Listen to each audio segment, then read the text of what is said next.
For another disaster kick. No! Cody Cutter! Down goes Theory! Just an instinctive move there from... If you come at the king, you best not miss. Acknowledge us!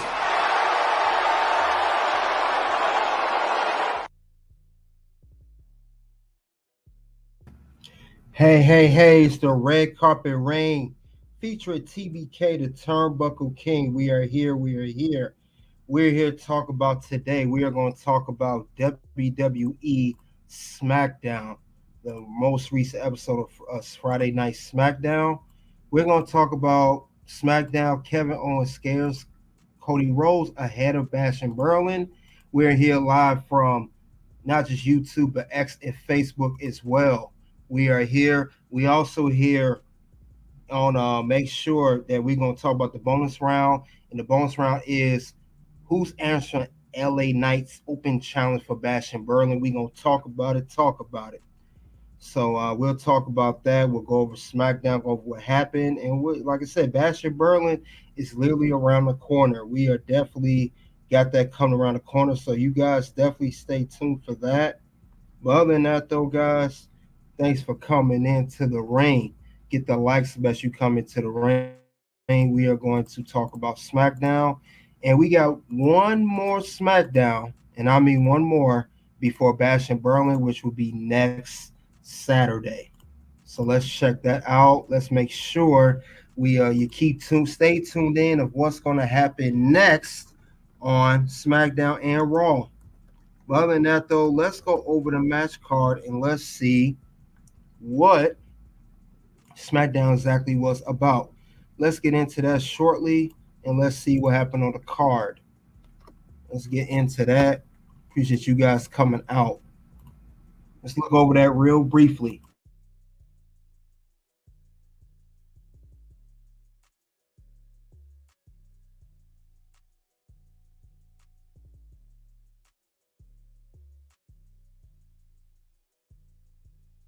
All right, we got a tag team title match. This is the Bloodline versus the Street Profits, a one-on-one match.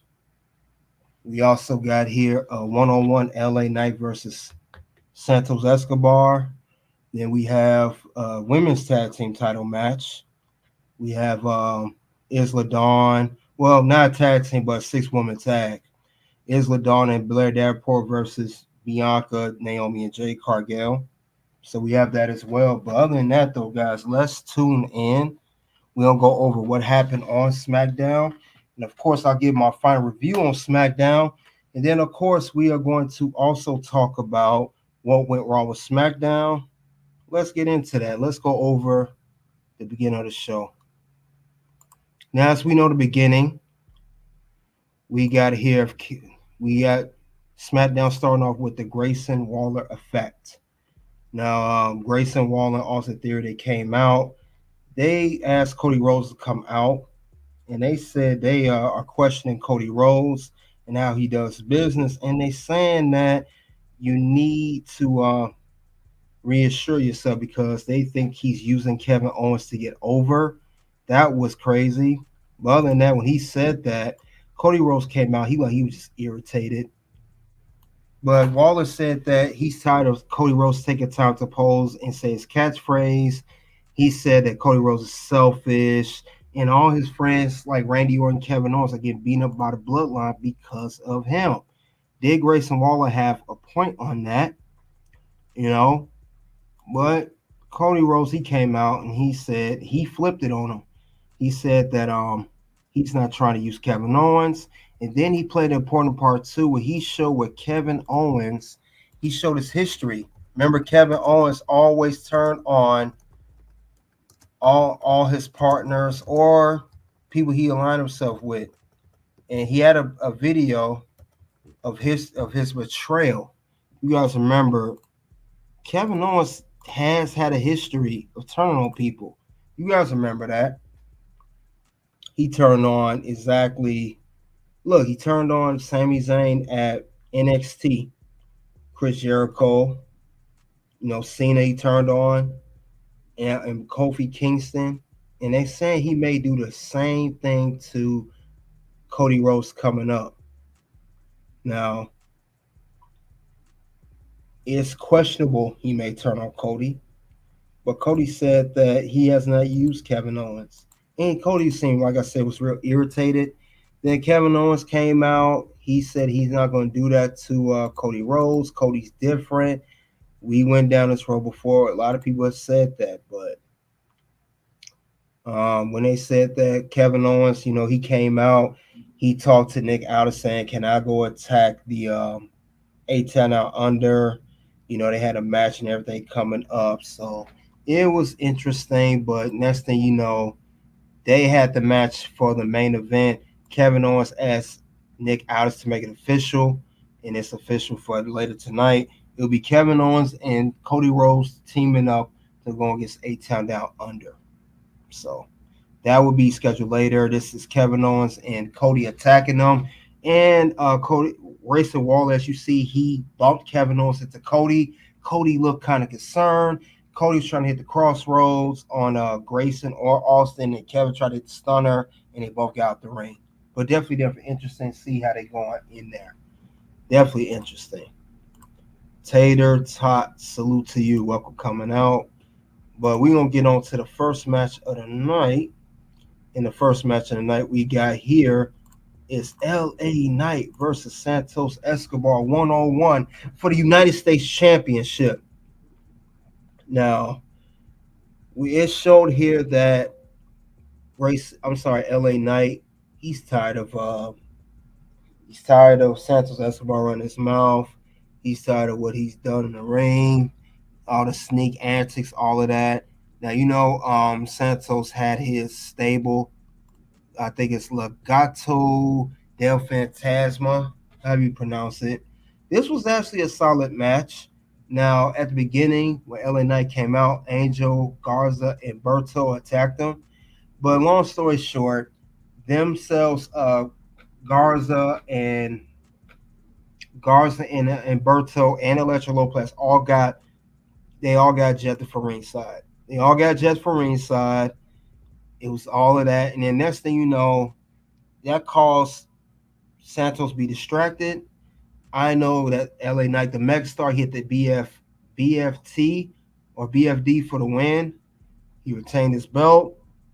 And he talked about later that night that LA Knight will have an open challenge for his United States Championship at Bash in Berlin, which I will get into later on. But this was a very good, solid match. Very good, solid match by these guys. These guys put in the work. They did what they had to do. And it was a good way to kick off SmackDown. First match of the night. Now we're going to move on to the next match of the night. The next match of the night we have was Naomi, Bianca, and Jade versus Unholy Union and Blair Davenport. Now, these women here, they was dressed like ring was inspired by Simone Biles. You see Bianca, her ring attire inspired by that. Naomi, each three of them had their ring attire inspired by that. So they had the match. The match, like I said, average. We've seen this before so many times. We know who's going to win. Of course, Jay, Bianca, and Naomi stand tall. And I think the one that got the pinfall was Naomi. Now, as Bianca and Jay was taking care of Alba Fire and Isla Dawn, it was Naomi got the pinfall on Blair Davenport. 1, 2, 3. They won a match standing tall. Like I said, we've seen this before. Very average match. This is nothing to go surprising win. Very predictable, to say the least. But other than that, good win for those three women. Good win for them. But nothing surprising. Nothing surprising for that. So I'm not surprised to see that. But let's get on to the rest of the show. Now, rest of the show, we had another tag match. This was for the WWE Tag Team Championships. This was the Bloodline versus Street Profits. Before the match began, Bloodline came out. Solo told Jacob Fatu, step up. You will hand over your Tag Team Championship over to Tangaloa. if you're promoted to it, my being my personal enforcer, if you're gonna be my personal enforcer, you do not need to be holding one half of the tag team championship.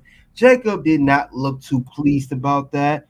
He hugged Solo, saying he loves Solo. I love you. You know how you always say that. But anyway, he handed over the tag team title to Tangaloa.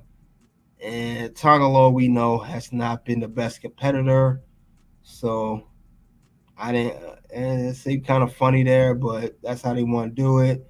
That's how I felt about it. No. Words? No, you just made the list. Was not happy about that segment, but I get it. Jacob needs to be more focused with Solo because Solo still feud with Roman, and of course the interaction between Jacob and Roman last week.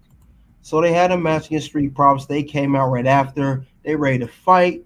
They had a good solid match, and next thing you know, despite all the efforts of the Street Profits, of course Bloodline gonna cheat. Solo and Jacob interfered. They attacked both Montez and Dawkins. They attacked both of them. Next thing you know, it was Tama Tonga that hit his little finisher on Dawkins. 1, 2, 3. And yes, Bloodline are still the tag team champions. They have retained their belt successfully against the Street Profits. And of course, helped by the rest of Bloodline, Solo and Jacob Fatu. That was coming. That was going to come at some given point. We knew that was coming around. We knew that was going to happen. But other than that, though, this match here was very good.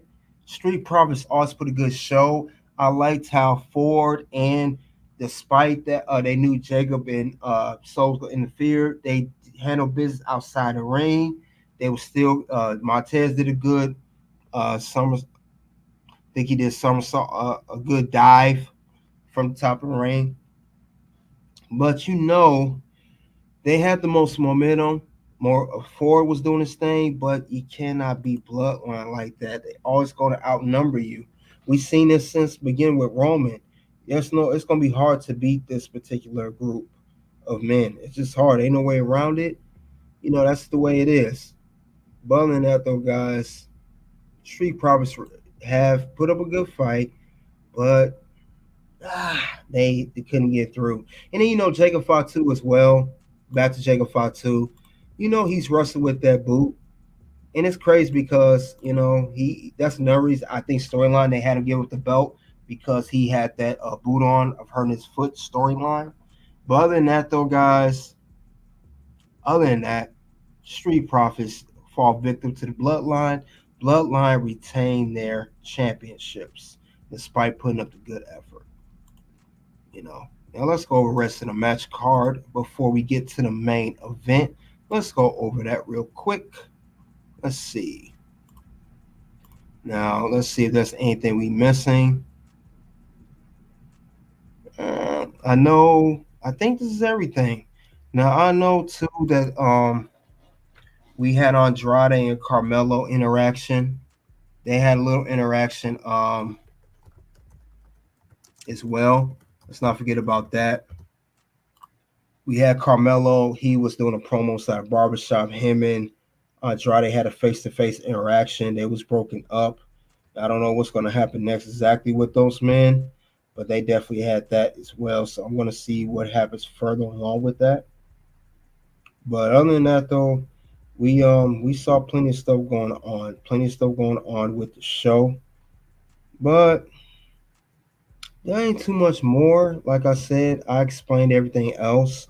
We're going to now head to the main event. And the main event we know is going to be, as I said earlier, it's going to be Cody and Kevin versus the A-Town Down Under. So we get to this part of the show. We know that Kevin Owens and Cody had a bone to pick with these guys. We know that A-Town Down Under did everything they could. They tried every sneaky move they could. But Cody, he held his own.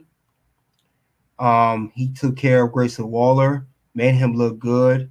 I like how he immediately got to business. Cody didn't have too much downplay. Cody had a lot of advantage. So did Kevin Owens. But this was mainly about Kevin Owens and Kevin Owens and Cody Rhodes working cohesively as a tag team. As they stated on SmackDown, it would not be the same case when it comes to Bash and Berlin. But like I said, Kevin Owens put up his good fight. Cody, I liked how one part in the match he made it look good. Remember, he hit that springboard cutter on Grayson Waller. But Kevin Owens pretty much got the advantage later on the match. He actually got the hot tag from Cody. He hit a stunner on, I want to say, he hit a stunner, and then he had pop a power bomb to get the pinfall for his team.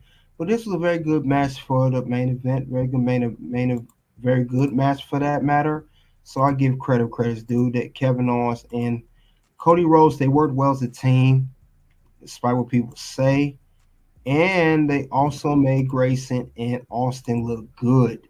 Man, look very good. I want to give them credit for that too. Remember that part in the match? They did their thing. Another disaster kick. No! Cody Cutter!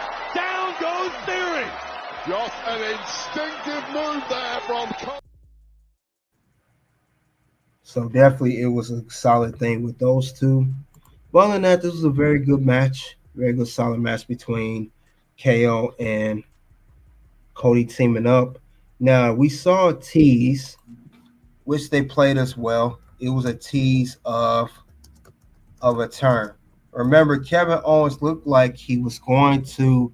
He had the belt in his hand. Looked like he was going to hit Cody, but he handed to Cody and he focused on the bloodline. He made focus on the bloodline. So that was a good way to swerve us as the audience. Very good way to swerve it.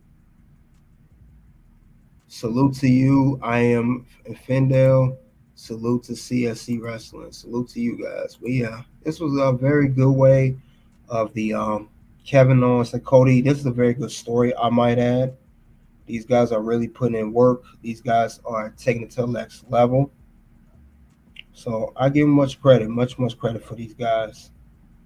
So we're going to see what happens next on the next SmackDown. Like I said, we got one more SmackDown left before Bash in Berlin, because we know literally that's going to be around the corner. So other than that, though, I think this was it was a very good it was a solid SmackDown. And speaking of which, let's get to the rating, shall we? What is my rating of SmackDown for the week of August 23rd? I would have to say good segments and solid matches. We'll give it a 4 out of 5. I think it was a very solid show. It's been better than most weeks. Some weeks it was kind of blah, but it's got a little bit better. I'll say that for SmackDown. Like I said, we do have a PLE coming up next Saturday, so we gotta be on our game. WWE has to be on their game. They have to do what they have to do regardless of that. So we're gonna see what happens next as far as that goes. We're gonna see what the next move gonna be for SmackDown and the whole WWE for Bash in Berlin. This is the first ever in Germany. But other than that, I see how they're doing things over there. It's gonna be a good show, guys. I don't think they're gonna disappoint us. This is the first time ever we've seen an event in Germany for a PLE. I know they have shows there, but I don't think it's gonna be anything short of spectacular between these teams. Nothing short at all. But other than that, though, I don't know what you guys think of the show. I don't know if you guys think it's a 4 out of 5, 3 out of 5, 2 out of 5. Let me know right now in the comment section below. What did you think of this particular show? What you guys think of the whole thing? I would like to be interested to see how you're going to do things. And it's some things I want to point out as well. I'm going to point out some stuff and what went wrong with SmackDown very soon. We're not going to forget about that too. We're definitely not going to forget about that. Now, it's the 3 things I normally go over. What went wrong with SmackDown. Normally a few things I like to touch on, and I want to get to in a second. So we're going to go over that in a second. But other than that, though, this is a good, solid show. I hope that they keep it that way, for especially for the next episode of SmackDown, especially going into Bash in Berlin. I would love to see what they're gonna do next with the show. I would love to see how they're gonna structure things because things need to get structured properly. And we see how Raw is able to do things correctly. Hopefully, and I mean hopefully, that the same could be said for Raw. Hopefully, the same thing could be said for Raw. I really hope that's what the case may be. Well, than that, though, guys, that's all I have for the rating.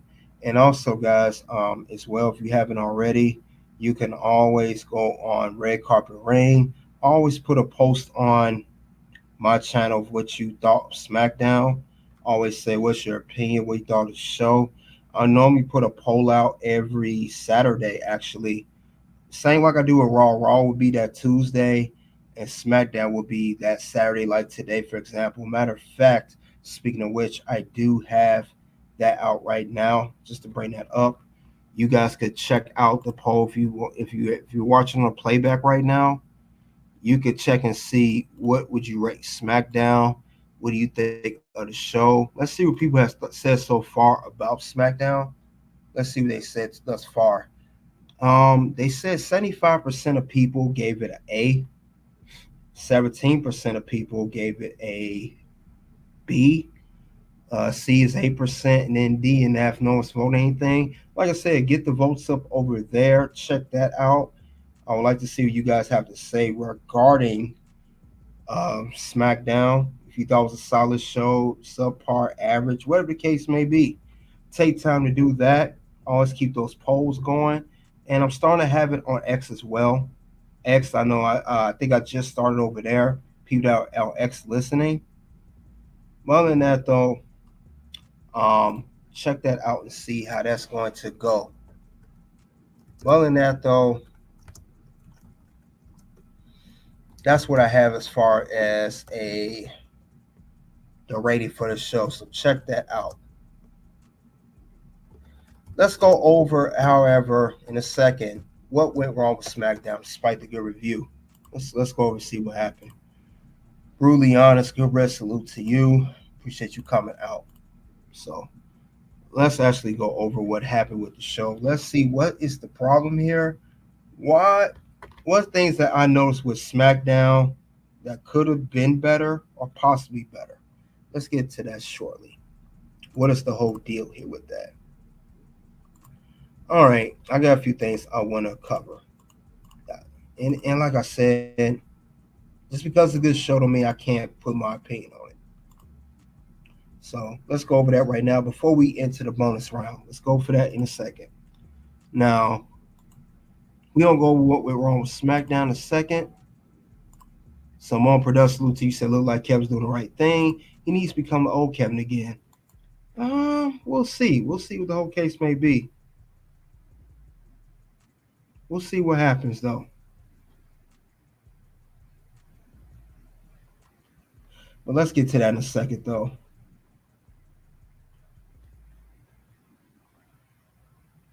All right. Now, one thing I want to go over with SmackDown, what went wrong? What went wrong with the show? What went wrong? What went wrong with the show? One part I want to talk about right now. This is during this match. It ain't LA Knight. I know it shows him.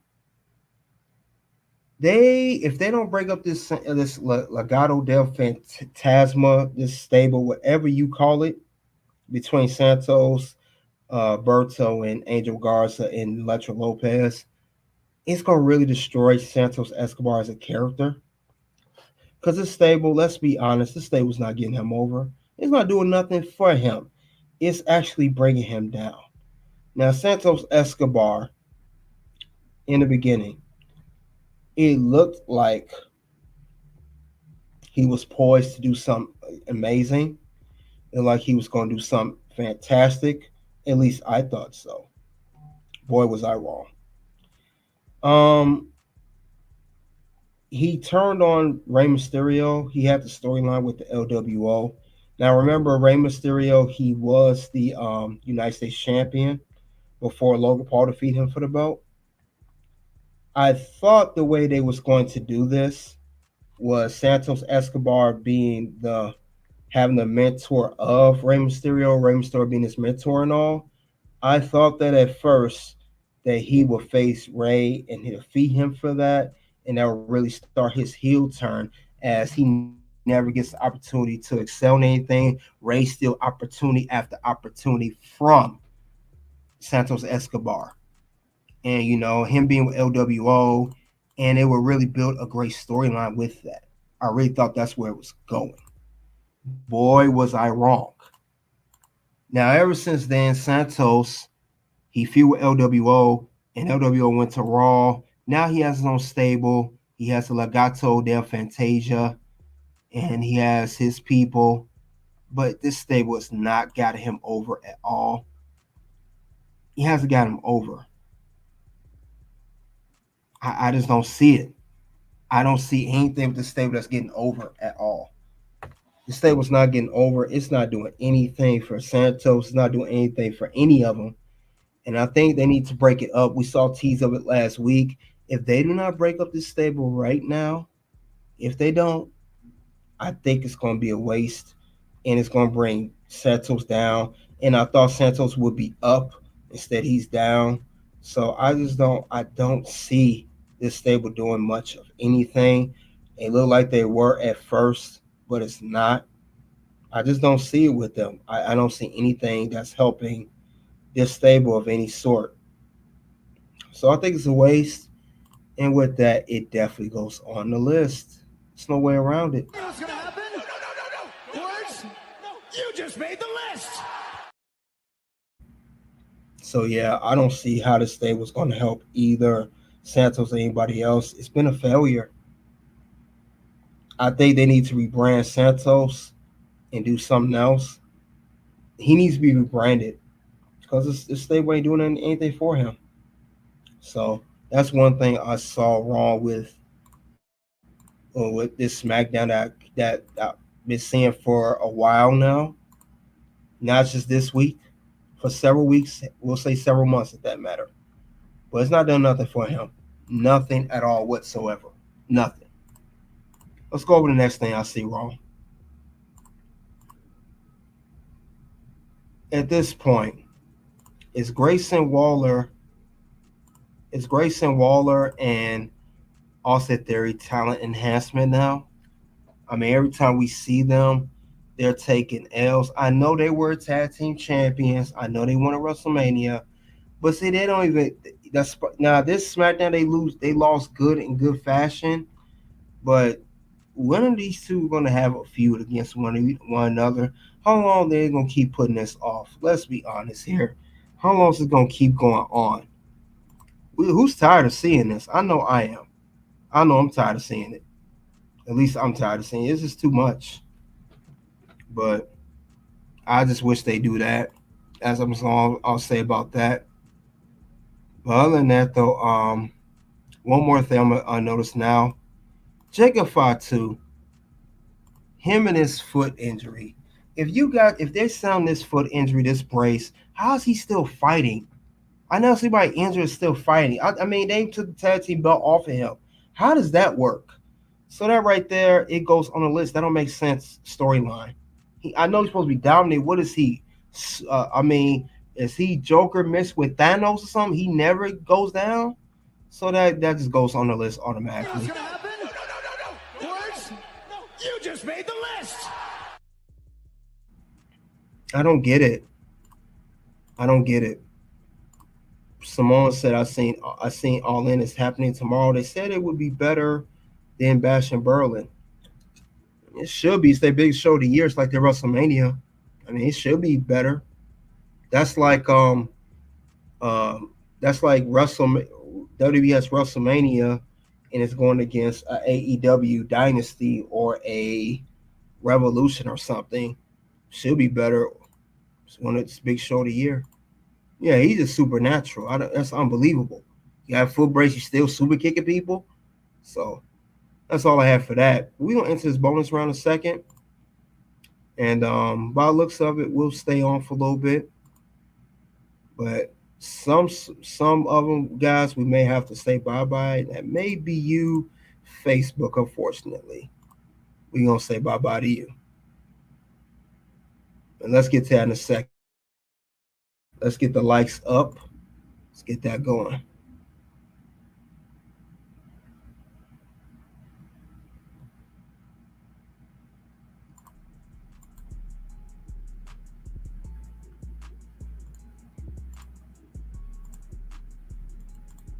All right, we here at the bonus round, guys, and we're gonna talk about today who will win LA Knights Open Challenger Bash in Berlin. Let's get the likes as we come to the ring. Keep the likes up. Double tap that screen. Double tap the screen like no other. So we're gonna talk about LA Knight. We know LA Knight. He is the United States champion. We know that he has defeated. He has defeated his opponents. We know he needs a competitor. He needs a new competitor, and he mentioned this on the latest episode of SmackDown. Remember, after his match against Santos, he said that he's going to need a competitor. So he's going to have an open challenge at Bash in Berlin. But the question is, who could it be? And I got a couple people in mind. Let's see. Could it be Andrade? Remember, Andrade, he has defeated Carmelo Hayes twice right now. He's done that. And he's also have, been he's the speed champion currently. Let's keep that in mind as well. Maybe his next quest will be becoming a United States champion. I can see that very well being the case here. Andrade could be a very good candidate. Now I know he's held to the championship before, but that was in his that's before now. So let's keep that in mind with Mr. Andrade. So I can see him being a good competitor for LA Knight. He could answer the challenge. He could pop out. Now, on the other hand, we could get another competitor, someone who did beat Andrade, his current rival, Carmelo Hayes. Yes, him. Carmelo Hayes. Now, he been having some run-ins with LA Knight. We know that LA Knight does not like Carmelo Hayes, and Carmelo Hayes could be the one to challenge next for LA Knight's United States Championship, because LA Knight, like I said, someone has to go one-on-one against him, because LA Knight, he's been doing his thing. He's going to make his mark as United States champion. He's going to do whatever he can to make sure he can be the best United States champion for SmackDown, because it is the secondary title behind the WWE Championship. So LA Knight always say, who game is it? He needs one. Maybe the game is him. Maybe it's Carmelo Hayes. Carmelo Hayes could be very well be a good candidate to challenge LA Knight. And expect this to be the first match on the show. I think, or it could be a pre-show. But this could be the first match on the show or pre-show. I very well could see that happen. It could be a very good reason of why. So I could see that being the case. But if Carmelo's not it, remember, it could be both. These two are still feuding with each other. We saw the segment on SmackDown. And since they are feuding with each other, it could be a triple threat match. It could be Carmelo and Andrade both challenging for the United States Championship. Or like I said, if it was one-on-one separately, I could either see Carmelo Hayes screwing Andrade out the match like he did for the number contendership that Santos had this week, or Carmelo could get screwed out by Andrade, or they just cut through all of it and just set up a triple threat for the United States Championship. It could be these two going against LA Knight. Yeah. It could be very well the case. And that could be and I think I like that situation better. And we could say here, let's give it a yeet. Yeet. So yeah, this is going to be crazy though. I can see these three having a triple threat, and they can all go out for the United States Championship. I can see very well being the case between these three guys. But other than that, though, LA Knight, he has to have a good first real feud with United States Championship, and I can see that very well being the case with Carmelo and Andrade being great challenges for the championship, despite what's going on, and or one-on-one. It could be either or, but they're really trying to, put some respect on the United States Championship. They really want to do that because, hey, it's United States Championship, right? So I could very well see that being the case. But other than that, though, Carmelo could possibly be United States champion one day. Andrade could be champion one day. But if I had to guess, I would probably get the edge to Carmelo. Because Carmelo, let's be honest, he's been taking a lot of L's. He lost against Cody his first match on the main roster. He lost twice against Andrade. He has not really won a big thing in his career. And let's be honest, he needs a win some point. So why that win can't be in defeating LA Knight for the United States Championship, I don't see why not. It could be a very good scenario for him. I very well see it being for him, though. So I would love to see what they're going to do next with that. That's just the way I would do it. But it's a good thing for Carmelo's career. Because Carmelo, we know, is very talented, but I do not want to see Carmelo continue taking these L's. I don't want to see that happening with him. I think he deserves better than that. At least I do. You guys may not think so, but I think that'd be a great case scenario for Carmelo Hayes as him. But you guys, you let me know, how would you have that set up for the open challenge? Is it Carmelo Hayes one-on-one against LA Knight? Is it, if it's not him, will it be Andrade one-on-one against LA Knight? Or could it be a triple threat match? And it could be all for the United States Championship. It could be well case. Now, I don't see LA Knight losing that early. Does not have to lose now, but I would love to see LA Knight put on a good feud and make like a potential challenger of some sort. Give it a good potential challenger of Carmelo or Andrade. At least that's how I would do the whole thing. So that needs to be it needs to be set, because it's the first show, like I said, in Germany. It's a week from today, week from Saturday. So I don't see why they wouldn't put out something great like that. At least I would. That's how I would do it. That's the best way to do that scenario. And that's all I have, guys, regarding who will answer LA Knight's open challenge at Bash in Berlin. And this is for the United States Championship. Could it be Andrade, Carmelo, or anybody else for that matter? Or we get to come back for somebody who hasn't been there for anybody? But, it could be, I know one thing, it would be great to see a surprise opponent, to say the least. It could be a surprise opponent. But other than that, though, that's how I would do that. Other than that, though, guys, you guys let me know in the live chat, in the comment section below on the playback.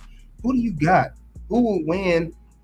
Who would challenge him? And possibly could they beat LA Knight for the United States Championship? It could be anybody's game. Like you said, who game is it? Who game is it? And there's only one way to find out. Only one way to find out. And that is when Bash in Berlin will be coming up this week. Next weekend, I'm sorry. So that's how I would see it, and that's how we booked. But other than that, though, guys, that's all I have with that. And we talked about WWE SmackDown Kevin Owens scares Cody Rhodes ahead of Bash in Berlin. We went over rating, went over what went wrong with SmackDown, and now we here talking about who is going to be answering LA Knight's open challenge for his United States title. You guys click the links in below for the next videos to come up. Check out content here. Greatly appreciate it. You guys already know what it is. It's OUNT. Something happened this weekend. and I've been struggling with it since I retired. But this weekend gave me closure. Wow. It really did. Like, it was fun. Obviously, it was fun. I mean, you can't, doing this for as long as I have and being involved.